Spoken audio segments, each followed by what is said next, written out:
창상의 소독 및 관리를 하고 하여튼 최대한 일찍 끝내볼게요.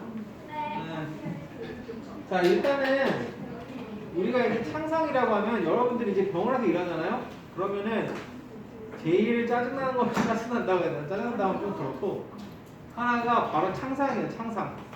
창상이 이렇게 평화롭게 이렇게 동물병원에서 근무를 하고 있다가 갑자기 누가 피를 줄줄줄줄 흘리면서 오는 경우가 많아요. 그래서 제일 많은 것 중에 하나가 조상이라 그래서 이제 물린 거, 그죠? 물린 것도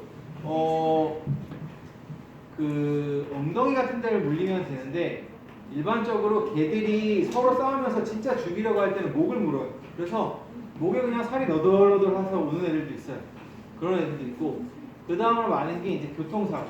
교통사고가 있게 되면 사실 창상이 막 살이 너덜너덜한 경우는 되게 많아요. 그런데 사실은 그런 창상은 어떻게 보면 우선순위에서 조금 뒷부분이고 일단 교통사고 오게 되면 뇌에 문제 없는지, 폐에 문제 없는지, 심장에 문제 없는지 이거부터 보고 그 다음으로 교통사고 있으면 뼈가 다 부러지죠. 그래서 골절을 봐요. 그 다음에 창상은 이제 세 번째예요. 그런 식으로 그렇게 했을 때 이제 창상이 많이 오고 기타 이제 강아지가 어디 쓸리거나 아니면은 어디 이제 부딪히거나 아니면은 어디 베이거나 해서 오는 경우 이거 전부 다 창상이라고 보시면 돼요. 창상은 사실 창상이라는 표현은 맞지 않고 사실은 상처라고 해야지 조금 더 맞는 표현인데 보통 이제 창상이라고 영어로 이걸 운드라고 합니다. 그래서 어쨌든 간단하게 얘기하면 피부나 이런 데가 이제 벗겨지면서 파괴되고 안에 있는 살이 드러나 있는 거라고 보시면 돼요. 그러니까 당연히 되게 보기에 조금 끔찍하겠죠. 끔찍하고 동물의 입장에서는 엄청나게 아파요. 통증도 굉장히 심하고 그리고 치료하는 입장에서는 되게 좀 동물이 고정도 안 되고 진정도 안 된 상태에서 치료하기 되게 어렵고 하니까 굉장히 까다로운 것 중에 하나고 그 다음에 이거는 뭐 가령 수술이나 이런 거 같은 경우는 이제 뭐 어쨌든 뭐 종양이 있다든지 해서 죽으면 모르지만 이거는 막 살이 다 드러나고 이렇게 좀 보호자 눈에 너무 좀 노골적으로 보인단 말이에요. 상처 같은 게. 그러니까 약간 이제 치료에 있어서도 좀 왜 이렇게 치료를 안 해주느냐 이런 식으로 컴플레인도 좀 걸리기도 해요. 어쨌든 천천히 이제 말씀을 드릴게요. 자, 일단은 외상 등에 의해서 신체 피부 조직의 통합성이 파괴된 상태예요. 말 그대로 우리 몸이 있으면 사람 몸도 똑같아요. 피부가 1차적으로 외부의 그런 상처에 대해서 지켜주는 역할을 하게 됩니다. 근데 이게 망가졌다고 보시면 돼요. 그러면 어떻게 돼요? 안에 있는 근육이든 뭐 이런 부분들이 바로 밖으로 드러나니까 당연히 위험할 수 있죠. 기본적으로 아까 말씀드렸듯이 외부의 자극 등으로 발생할 수 있고 수술 등으로 발생할 수가 있다. 그래서 모든 국소 상처에 대한 치료는 괴사 조직의 제거, 감염권의 염증 조절, 수분 분양 등에 따라서 이루어집니다. 그래서 제가 봤던 것 중에 조금 인상적이었던 건 인상적이라고 해야 되나? 그 동물병원에서 이제 있을 때 마시에티라는 이름의 강아지가 왔어요. 마시에티. 마시에티가 무슨 뜻이냐면 칼이라는 뜻이에요. 칼 중에서 보통 이렇게 생긴 칼을 우리가 나이프라 그러고 그럼 혹시 이런 칼 보는지 모르겠어요. 이렇게 약간 남미 쪽인가? 이쪽에서 이런 칼을 갖다 마시에티라고 해요. 얘가 진짜 병원에 왔는데 마시에티에 베인 것처럼 살이 완전히 확 들려갖고 온 거예요. 이만큼이. 들려갖고 어떻게 했냐고 들어보니까 이렇게 막 표지판 같은 게 있잖아요. 뭐 어떤 표지판인지는 잘 모르겠어요. 집에 이제 마당에 있는 표지판이라는데 이게 이제 쇠로 이렇게 된 거예요. 여기에 그냥 살이 이렇게 싹 베어버린 거예요. 그래서 피부가 완전 너덜너덜한 상태로 와가지고 막 꺼냈던 일도 있고 그 다음에 되게 조그만 강아지가 온 적도 있어요. 진짜 한 2개월, 3개월 되는데 목에 살이 없어. 살이 이렇게 덜렁덜렁 해갖고 왔는데 들어보니까 물렸다고 하더라고요. 그래서 뭐 그런 경우도 있고 그래서 좀 약간 딱 보면은 약간 끔찍해요. 끔찍하고 막 피도 줄줄줄 흐르고 막 그리고 안에 살들이 다 그냥 벗겨져서 보이는 상태니까 좀 약간 그런 부분들이 있어요. 근데 말씀드리고 싶은 거는 엄청 흔합니다. 병원에서 일하면 아주 흔하게 와요. 창상으로 오는 경우에는. 그래서 여러분들이 어느 정도 창상이 오게 되면은 이걸 뭐 드레싱을 한다든지 이런 거에 대해서 좀 알고 있어야 돼요. 일단은 창상의 유형은 뭐 다양하게 있죠. 여러분들 피부의 통합성이 파괴됐다 그러면 이게 칼에 베어서 그럴 수도 있고 아니면은 살이 막 쓸려서 그럴 수도 있고, 그죠? 아니면은 어디 맞아서 그럴 수도 있고, 다양해요. 절개상, 찰과상, 타박상, 뭐 자상이라 그래서 칼 같은 찔린 거. 그다음 사실 창상이 이제 베었을 때를 보통 창상이라 그러는데, 그래서 사실 용어는 창상보다는 상처라는 표현이 더 맞아요. 창상. 그다음 찢어지는 열상, 관통상. 관통상도 우리나라에만 많지 않을 뿐이지 미국에는 관통상이 굉장히 많습니다. 강아지들이. 그리고 사냥 같은 거 하다가 관탕되거나 아니면은 그 산탄총이라 그래갖고 총을 맞는 경우도 꽤 있어요. 그 다음에 찍히는 할창 이렇게 다양하게 나누고 깊이에 따라서 표재성이랑 심부성으로 나눠요. 그래서 보통 피부를 보면은 요 맨 겉에가 이제 표피가 있죠. 그 다음 아래쪽에 진피가 있고 밑에 이제 피하가 있고 뭐 이런 식으로 되고 밑에 뭐 근육도 있고 이것저것 있는데 여기만 찔렸으면 괜찮아요. 우리도 살짝 베이면 괜찮잖아요. 근데 이 정도까지 막 들어간다든지 겉으로 봤을 때는 안 깊어 보이는데 깊은 경우도 굉장히 많이 있습니다. 자, 창상의 치유에 대해서 보면은 창상이 치유될 때 어떻게 유압되느냐에 따라서 조금씩 달라요. 그래서 만약에 우리가 수술을 한다고 해갖고 여기 딱 절개를 해버렸다. 그러면은 얘는 절개한 상태에서 절개가 됐다고 봅시다.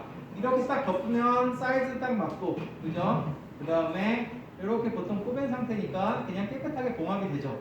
수술할 때는 뭐 오염된 물질 같은 게 들어가 있지 않으니까 또 괜찮아요.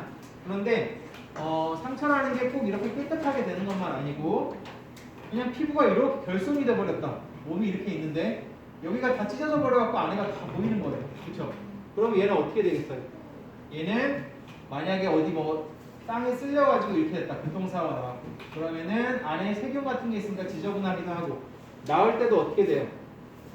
그냥 붙어서 낫는 게 아니고 여기에 이제 흉터 같은 게 생기면서 살이 이제 차오르는 식으로 났거든요. 그러면은 흉터가 굉장히 크겠죠. 그래서 어떤 식으로 유압되고 어떤 식으로 치료되냐에 따라서 조금씩 타입이 달라요. 그래서 제가 처음에 이제 수술 말씀드렸던 거는 1차 유압이라고 해갖고 결손의 가장자리가 붙어 있고 깨끗하게 외과적으로 절개를 했거나 종이 같은 거에 베인 상처 같이 손상이 적은 상처의 치유.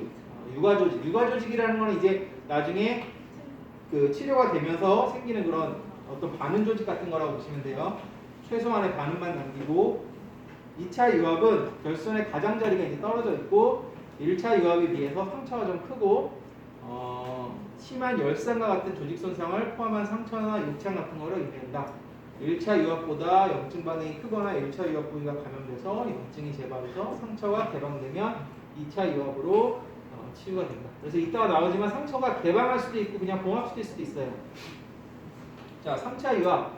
피하 지방층과 피부층을 봉합하지 않은 상태로서 삼출물 제거를 위해 의도적으로 개방해 놓은 경우 3차 유압으로 치유가 된다.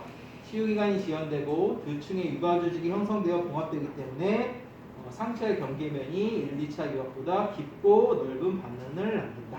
그래서 1차 유압, 2차, 3차 유압 이런 식으로 있다고 보시면 되고 자, 기본적으로 그 창상이 치유가 될 때는 상처가 치유가 될 때는 이거는 당연히 창상의 치유 능력은 그 손상 정도랑 건강 상태에 따라 다릅니다. 그래서 원래 젊고 건강한 애들은 금방 낫죠. 보통 상처가 생겨도 왜냐하면은 피부가 결손되거나 해도 금방금방 증식되고 피부도 굉장히 빠르게 회복이 된단 말이에요. 그런데 나이가 있거나 아니면은 그런 면역 능력 같은 게 떨어져 있는 그런 강아지 같은 경우에는 시간이 오래 걸리겠죠. 그 다음에 적절한 영양 관리가 필수적인 당연히 잘 먹어야지 잘 낫습니다. 그래서 옛날에는 이제 병원에 이제 입원을 하잖아요. 특히 위장이 안 좋거나 해갖고 강아지들 입원하면은 그 여러분들 입원 관리할 때 혹시 NPO라고 들어봤는지 모르겠어요. NPO라고 해갖고 이거는 얘는 뭘 먹이면 안 된다는 거예요. 보통은 NPO로 관리하는 경우가 많았어요. 특히 막 설사를 심하게 한다거나 이런 애들. 그래서 얘는 NPO니까 그래서 뭐 가령 수의사가 보건사한테 얘 NPO니까 꼭 알아두세요 하면은 얘는 뭘 먹이면 안 되는 애예요. 절대. 근데 깜빡하고 뭘 먹어버렸다 그러면 안 되죠. 그래서 NPO가 이제 그런 얘기인데 요새는 NPO로 관리를 잘 안 해요. 왜냐면은 어쨌든 항상 먹어야 낫기 때문에 뭐라도 먹이는 거예요. 정말 너무 심각하지 않은 이상은 NPO를 옛날만큼 잘 하지 않습니다. 그래서 상처 치유도 마찬가지예요. 이제 치유가 되려면은 단백질 같은 게 새로 생기고 이래야 되는 건데 당연히 영양 관리가 잘 돼야겠죠. 신체의 모든 부위는 외상에 대해 조직적으로 반응한다.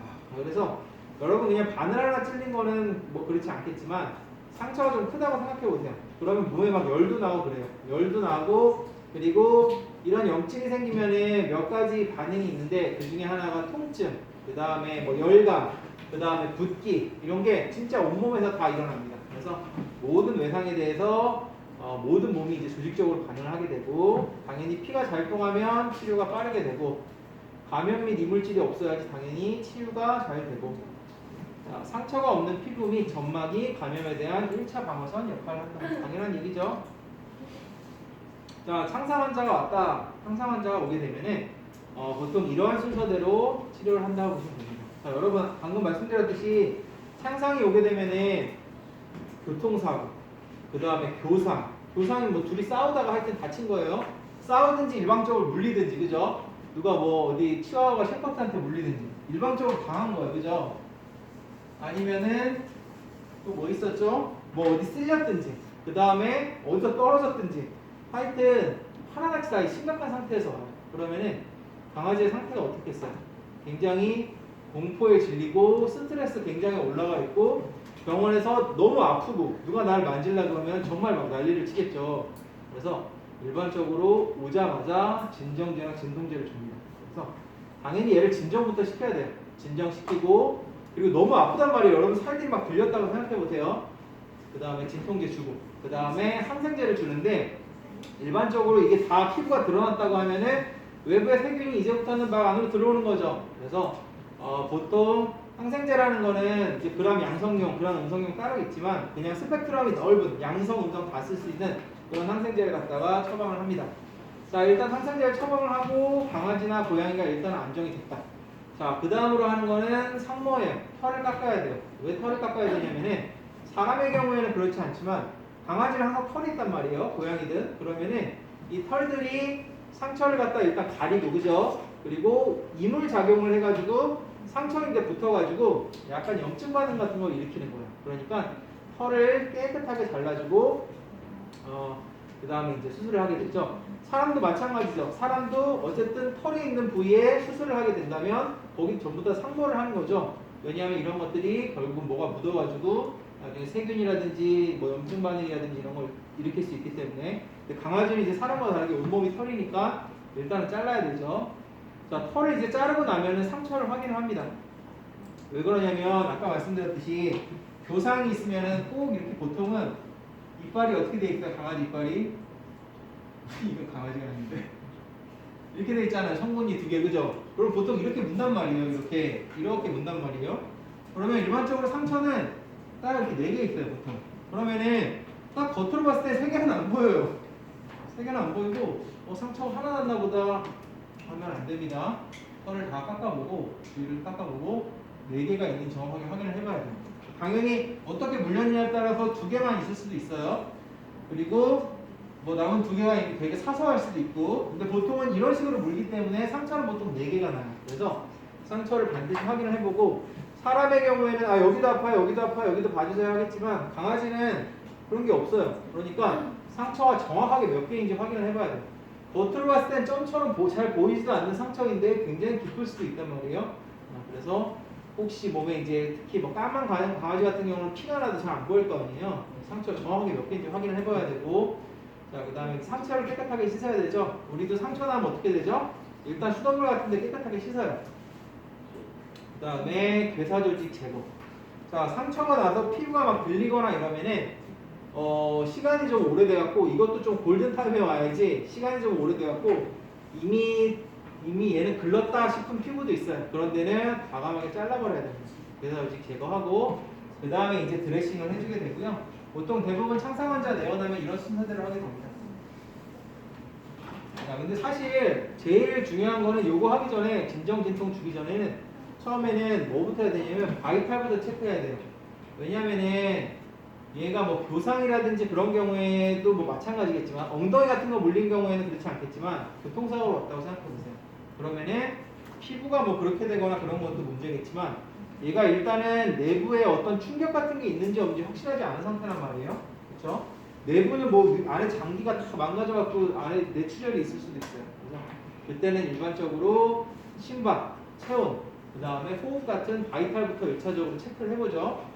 된다면 혈압도 체크를 해보고 그런 식으로 해서 일단은 바이탈부터 체크를 하는 게 사실 맞고 그 다음에 보통 이제 진정, 진통, 항생제에 들어가는 거죠. 방금 말씀드렸듯이 1차적으로 광범위하고 일반적인 진정, 진통, 항생제를 수혈을 하고 자, 그 다음에 머즐이나 네칼라를 잘 써야 돼요. 왜 그러냐면 방금 말씀드렸듯이 강아지들이 대부분 흥분한 상태이고 심지어 주위까지 물려고 합니다. 그러니까 네칼라라든지 머즐이라든지 해서 얘가 물지 않도록 하고 자, 상모를 할 때는 상처가 이렇게 딱 있고 그다음 뭐 털이 이렇게 막 있을 거 아니에요. 그죠? 그러면은 이 털을 갖다가 상처에서 바깥쪽으로 상모해줘야 되는 거죠. 클리퍼지를. 그죠? 이런 식으로 해야지 안으로 묻지 않고 아까 말씀드렸듯이 상처가 몇 개인지 깊이는 깊은지 그런 것들도 확인해야 되고 자, 두 번째 이제 상처 세척을 해야 돼요. 여기다 상처 세척을 해주는데 이거는 조직의 박테리아 부하를 줄여서 상처의 합병증을 줄이고 자, 이미 여기가 오픈된 상태이기 때문에 피부가 없어지고 안에 박테리아 같은 게 막 들어갔단 말이에요. 그래서 안에 상처를 갖다 세척을 해주는데 보통은 주사기를 통해서 쭉 밀어주면서 상처 세척을 해줍니다. 적절한 압력을 가할 때 가장 효과적이고 과도한 압력은 파편을 건강한 조직 깊숙이 밀어넣어서 부작용을 오히려 일으킬 수 있고요. 자, 그래서 이런 세척액은 소독도 되고 치유 조직에 독성이 없어야 한다. 당연하죠. 치유 조직에 독성이 있으면 큰일 나죠. 그래서 밖으로 노출된 상태이기 때문에 소독약을 쓰는 게 좋고 최대한 독성이 없는 걸 써야 되고 그래서 은근히 생리식염수를 많이 써요. 방부제가 아니지만 치유 조직에 가장 독성이 적어서 많이 사용해요. 이게 왜 그러냐면은 생리식염수는 안에 소독 역할이 없잖아요. 소독 역할은 없는데 되게 깨끗하게 씻어낼 수는 있단 말이에요. 그리고 안에 이제 크게 자극되는 것도 없고 그래서 여러분들 혹시 상처 나면은 수돗물로 씻으라 그러잖아요. 그래서 나중에 그 환자들 이제 집에 보낼 때도 집에 생리식염수나 세척약 같은 게 없으면은 그냥 수돗물로 씻어주세요라고 하는 경우도 있어요. 수돗물이 굉장히 깨끗하고 소독약은 아니지만 독성 없이 굉장히 이제 안에 있는 안 좋은 그런 것들을 씻어낼 수 있고 여기 있죠. 생리식염수는 방부제가 아니지만 독성이 적어 많이 사용하고 병원에서는 포비돈, 요오드 및 멸균 생리식염수 등이 세척액으로 많이 사용이 된다. 과산화수소수는 건강한 조직에 독성이 있으므로 상처 세척 시 사용하죠. 과산화수소수는 병원에서 이렇게 생각보다 많이 안 써요. 보통 쓰는 게 포비돈 요오드랑 클로르헥시딘, 그죠? 그 다음에 락스를 좀 쓴다 그랬죠. 락스는 이런 때 쓰면 안 되죠. 락스는 피부에 독성이 있으니까 이런 때 쓰면 안 되고 락스는 그때 파보라든지 이런 걸 세척할 때 쓴다 그랬죠. 제 다리 보면은 여기 돼 있죠, 이렇게. 이게 락스에서 탈색된 거예요. 잘 보여요? 여러분들도 나중에 그 병원에서 이제 일하게 되면은 락스 쓸 일이 조금 있어요. 특히 이제 파보가 왔다 갔다든지 뭐 이런 식으로 심한 전염병이 왔다 가면은 락스에다가 이런 걸 다 담가 놓습니다. 담가 놓고 하다 보면 락스 방울이 막 한두 방울씩 펴요. 튀면은 이게 탈색이 돼 버려요. 그래서 어쨌든 주의하시고 자, 그 다음에 이제 괴사를 제거하는 거죠. 일단은 씻고 나면은 이제는 피부가 빨간지 까만지 보일 거 아니에요. 그쵸? 그 다음에는 얘가 이미 까맣고 시간도 오래되고 늦었다 싶은 거는 그냥 잘라내버립니다. 걔는 어차피 살리지도 못하네. 이미 세포가 다 죽어있기 때문에 괜히 다른 데만 더 괴사될 뿐이에요. 만약에 그렇게 판단이 되면은 그냥 괴사 조직을 제거합니다. 잘라내버리는 거예요. 자, 잘라내버릴 때 그냥 잘라내버리면 안 되겠죠. 그렇죠? 어느 정도 진정시키든지 마취를 살짝 하든지 해야겠죠. 자, 괴사 조직 제거 시도하기 전에 피부와 곡소 조직의 생존력을 평가를 해야 되고 청흑색, 가죽 같은 피부, 얇거나 흰색인 피부는 일반적으로 생존이 불가능합니다. 생존이 불가능할 것 같죠? 자, 이제는 드레싱이에요. 드레싱. 상처는 민감하고 세균의 침투가 쉽기 때문에 이를 보호하면서 조직의 회복과 재생을 돕는 거죠. 자, 드레싱은 간단하게 뭐냐면 여러분들 손이 딱 뱄어요. 그러면 어떻게 해요? 마데카솔 바르고 그 위에 겔밴드 바르죠. 그런 과정을 그냥 드레싱이라고 보시면 돼요. 그래서 기본적으로 손을 뱉는데 이걸 밖에다 노출시키면은 세균도 들어오고 그 다음에 더 오염되고 그러니까 이걸 갖다가 살짝 감아주고, 그쵸? 거즈 같은 걸로 감아주고 약도 주고 하면서 치료를 시켜주는 개념이라고 보시면 됩니다. 그래서 조직의 회복과 재생을 돕는 과정이고 외부 자극을 제어하여 부종을 감소시키고 삼출물 등을 흡수하여 더 이상의 오염이나 외상으로부터 상처를 보호한다. 자, 그래서 여러분들 이제 네일밴드 같은 거 바르면 이렇게 생겨 있으면은 여기 거즈 있죠. 시간이 지나면 어떻게 돼요? 딱 베었을 때 여기 이런 식으로 손가락에서 나온 게 묻죠. 그래서 아까 말씀드렸듯이 상처가 이런 식으로 외상이 생기면은 항상 삼출물이 생겨요. 거즈 같은 데서 당연히 흡수할 게 있어야 되고 더 이상의 오염이나 외상으로부터 보호하고 멸균 거즈나 기타 압박대를 통해서 드레싱. 드레싱으로 제일 많이 쓰는 건 보통 거즈예요, 거즈. 자, 드레싱의 목적은 상처를 보호하고 습한 환경을 유지한다. 상출액에 포함되어 있는 청산치유 인자를 활성화한다. 자, 이게 옛날에는 우리가 상처가 딱 있거나 하면은 여기를 무조건 건조하게 유지시켜야 된다라는 인식이 있었어요. 근데 한 200년 전에부터는 이제 이런 게 한 100년 전쯤부터는 이런 개념이 어떻게 바뀌었냐면은 너무 건조해버리면은 안에 있는 뭐 백혈구라든지 창상치유 인자 같은 것들이 아예 활동을 못 해버리니까 깨끗하기만 하면 좀 축축하게 유지하는 것도 좋다라고 이제 많이 나왔어요. 그래서 옛날처럼 뭐 이렇게 건조하게 유지시키지 않습니다.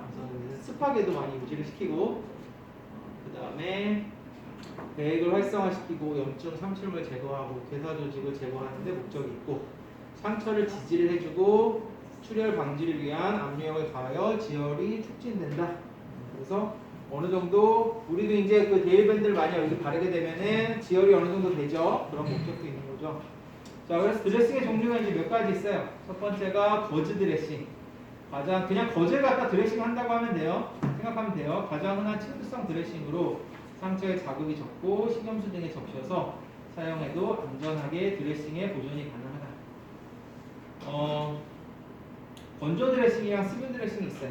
아까 말씀드렸듯이 옛날에는 건조로만 해야지 세균이 없다라고 했는데 요새는 이제 지나다 보니까 오히려 여기를 촉촉하게 유지해줘야지 안에 있는 인자들이 활성화되면서 빨리 낫는구나라는 인식이 생기면서 수분 드레싱을 또 많이 하게 됩니다. 그래서 건조 드레싱은 그냥 안에 이제 뭐 상처가 잘 낫고 있고 크게 심하게 손상되지 않았을 때 보통 건조 드레싱을 하고 만약에 상처가 더 광범위하고 이럴 때는 좀 수분을 쓴다고 그렇게 생각하시면 돼요. 건조는 병원균의 침입 방지, 분비물이 적고 1차 유압으로 치유되는 경우 찰과상이나 일반 수술 절개 보통에서 자, 수분은 더 광범위한 조직 손실 등에서 사용하고 배 흡수 및 괴사 조직 제거를 위해서 사용을 하게 됩니다. 그리고 자, 그 다음에 이제 뭐 이제 드레싱의 종류가 좀 나와요. 투명 필름 드레싱. 그냥 특징만 요거는 살짝 알아두세요. 그래서 이런 식으로 돼 있고 얇고 반투과성인 필름 접착제를 이용을 하게 되고 드레싱을 제거할 때 들러붙지 않으며 상처 사정에 용이하다. 세균과 수분의 침입을 방지하지만 흡수력이 없어서 상출물이 있으면 부적합하다고 하고요. 자, 그 다음에 이제 하이드로콜로이드. 이 하이드로콜로이드라는 물질은 이게 물과 결합을 하면서 약간 말랑말랑한 교질이 된다고 보시면 돼요. 그래서 불투명하고 접착성이 있고 공기와 물을 통과시키지 않는다. 얇고 납작한 드레싱으로 상처의 상출물을 흡수해서 부종을 감소를 시키고 기본적으로 방수가 되고 한 3에서 7일 정도 유지가 가능하다. 감염 상처나 상출물이 많을 때는 사용하지 않는다고 보시면 되고요. 하이드로젤 드레싱, 수분에 기초한 비접착식이면 상출물을 흡수를 한다. 괴사 조직을 수화하면서 수화하는 건 이제 물처럼 이제 말랑말랑하게 만든다는 거예요. 유가 조직이나 세포 조직 손상 없이 용해하고 비접착성이므로 고정을 위해 2차 드레싱한다. 그래서 어떤 드레싱 같은 경우는 아예 접착이 된 애들이 있고 어떤 애들은 고정이 안 돼서 위에다가 다시 드레싱을 해줘야 되는 경우도 있고 후자고 칼슘 알지네이트 드레싱 이것도 많이 써요. 그래서 요거는 해초에서 추출한 천연 물질로 구성된 드레싱이고 분비물이 많을 경우에 사용을 하게 됩니다. 흡수력이 좋고 이 자체가 젤을 형성해서 아까 말씀드렸듯이 상처 표면이 어느 정도 촉촉하게 유지가 되면 회복이 더 빨라요. 이런 식으로 있다고 보시면 되고 2차 드레싱이 필요하고 건조한 상처나 괴사 조직으로 덮인 상처 등은 부적합하다고 보시면 됩니다. 2차 드레싱이 필요하니까 추가로 드레싱을 해주든 봉합을 해주든 해야겠죠. 홈 드레싱은 이렇게 말랑말랑한 스펀지처럼 되어 있는 드레싱이에요. 바깥쪽은 반투과성 필름, 안쪽은 폴리우레탄 폼으로 된 비접착성 드레싱. 그래서 여기가 이제 드레싱 면이고 이쪽은 폭신폭신하게 되어 있겠죠. 마찬가지로 이게 딱 붙는 드레싱이 아니기 때문에 고정을 위해서 2차 드레싱이 필요하고 공기는 통과하지만 물은 통과하지 못하므로 상처의 건조, 예방, 완충과 편안함 같은 것들을 제공을 하고 스펀지처럼 삼출물을 흡수하기 때문에 삼출물이 없는 상처에는 적합하지 않다. 그래서 6개 정도 있는 거 알아보시고 자 그래서 드레싱을 이제 형태상으로 나누면 옛날에 뭐 드라이 투 드라이, 뭐 웹 투 드라이 뭐 이런 식으로 있었어요. 드라이 투 드라이는 그냥 간단하게 생각하면 그냥 건조 드레싱 같은 거라고 보시면 돼요. 아까 1차 유압이나 아니면 수술 후에 그냥 건조 드레싱 쓴다 그랬죠? 그래서 1차 유압에 상처를 덮는데 상처 보호, 배액급수, 지혈을 위해서 압박 제공하고 배액이 건조하면 드레싱이 달라붙어 제거 시 통증이 있고 유가 조직의 파열을 초래한다. 자 그래서 이제 유가 조직 간단하게 얘기하면은 일종의 어떤 그 상처 후에 남는 흉터 같은 거라고 보시면 돼요. 근데 이제 배액이 건조하니까 당연히 드레싱이 달라붙죠. 우리도 데일밴드 같은 거 뜰 때 어떻게 되죠? 쫙 하면서 엄청 아프단 말이에요. 그거랑 비슷하게 드레싱도 교체를 할 때 그렇게 될 수가 있고 웨투웻은 청결한 개방성 상처 혹은 육아표면에 사용을 하게 되고 드레싱을 적시기 위한 멸균식염수 또는 항균제를 사용을 하게 된다. 자 기본적으로 웨투웻이니까 젖어있는 드레싱이란 말이에요. 그러면은 이 거즈를 갖다 뭘로 보통 적시냐면은 당연히 깨끗한 멸균식염수를 쓰거나 아니면은 아예 그 소독제 같은 거 써요. 특히 이제 그 안에 항생물질이 있는 그런 거에 담갔다가 씁니다. 따뜻하고 상징적인 환경을 제공하고 일종의 수면 드레싱이기 때문에 안에 있는 게 건조되지 않고 그런 창상치유 인자들이 활성화가 되겠죠. 주위 조직을 쇠약하게 만들면서 감염의 위험을 증가시킨다. 자, 아무래도 적셔 있으면은 건조한 거에 비해서 다 좋지만 감염의 우려가 있어요. 물이 있으면 항상 세균이 있기 때문에. 그 다음에 이제 웨투 드라이. 웨투 드라이는 이제 안쪽은 스밀하게 하고 겉을 싸는 거는 좀 그 건조 드레싱으로 하는 거라고 보시면 돼요. 지저분한 조직의 제거가 필요하거나 2차 유압이 필요한 경우 또는 청결하지 않은 상처에서 사용. 겉은 멸균식염수 및 항균용액을 적신 후 사방이 없도록 상처 안에 채워넣고 젖은 드레싱이 건조되면서 상처의 파편과 괴사육이 겉으로 흡수되고 습기 있는 드레싱을 건조 드레싱으로 덮고 그러니까 웨트 드라이죠. 건조되기 시작하면 드레싱을 교환을 한다. 자, 그 다음에 상처를 갖다가 이제 봉합시켜 놓냐, 배방시켜 놓냐, 이제 이런 문제들이 있는데, 제가 아까 이제 그 말씀드릴 때, 어떤 애는 목이 너덜너덜한 애가 갖고 물려가지고, 마셰티라는 애는 이 어떤 쇠 이런 데 이렇게 확 잘려가지고, 몸이 이쪽이 또 너덜너덜하게 붙어요. 자, 그러면은 우리가 그냥 상식적으로 생각해 볼 때, 살이 너덜너덜하면 뭐부터 해야 돼요? 살을 봉합해야겠다라고 생각을 하죠. 그렇죠? 근데 이 봉합이라는 게 함부로 하면 큰일 나요. 그거는 왜 그러냐면은 일단은 봉합을 하게 되면은 상처가 딱 바뀌어버려요. 그러면은 아까 우리가 배액할 때 제가 설명드렸죠? 안에서 세균 같은 게 막 감염되고 안에서 염증이 심해지면은 봉합이 된 상태인데 안에 있는 염증 물질들이 밖으로 빠져나오질 못해요. 배액을 그러니까 뭐 설치해주든지 해야겠죠? 만약에 밖으로 빠져나오지 못하고 봉합된 상태면은 이게 안에서 간단하게 그냥 썩어버립니다. 그러니까 차라리 그러니 그냥 열어두자는 거예요. 그냥 상처를 열어둡니다. 그래서 일반적으로 막 상처가 너덜너덜 거리면은 보호자들이 와서 빨리 꿰매주세요 이래요. 근데 빨리 꿰매면은 그거만큼 편한 방법이 없겠지만 방금 말씀드렸듯이 감염의 우려가 있을 때는 안에서 균 같은 게 자라서 나중에 큰일 날 수가 있어요. 그때는 상처를 열어놓습니다. 그래서 아주 간단하게 분류를 하면은 세균의 감염이라든지 추가 염증이라든지 이런 게 있을 것 같을 때는 살이 너덜너덜 거리는 한이 있더라도 그냥 개방시켜 놓습니다. 그렇지만 뭐 세균의 감염의 위험이 되게 없다 아니면 상처가 굉장히 깨끗하다 굉장히 일치같다 그럴 때는 봉합을 해요.